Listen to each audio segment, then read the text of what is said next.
ದಾಂಡೇಲಿಯ ಶ್ರೀ ವೀರಭದ್ರೇಶ್ವರ ದೇವಸ್ಥಾನದ ಹತ್ತಿರದ ಗಟಾರದಲ್ಲಿ ಬಿದ್ದ ಎಮ್ಮೆಯನ್ನು ರಕ್ಷಿಸಿದ ಗೋಪ್ರೇಮಿಗಳ ತಂಡ.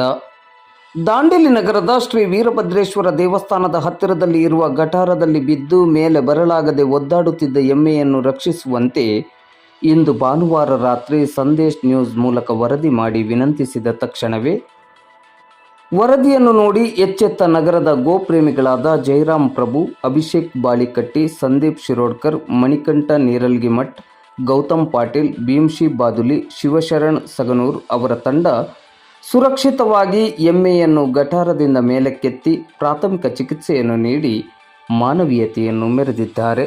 ಯಾವುದೇ ಸ್ವಾರ್ಥವಿಲ್ಲದೆ ನಿಸ್ವಾರ್ಥ ಮನಸ್ಸಿನಿಂದ ಎಮ್ಮೆಗೆ ಜೀವದ ಉಸಿರನ್ನು ನೀಡಿದ ಗೋಪ್ರೇಮಿಗಳ ಕಾರ್ಯಕ್ಕೆ ಮೆಚ್ಚುಗೆ ವ್ಯಕ್ತವಾಗಿದೆ.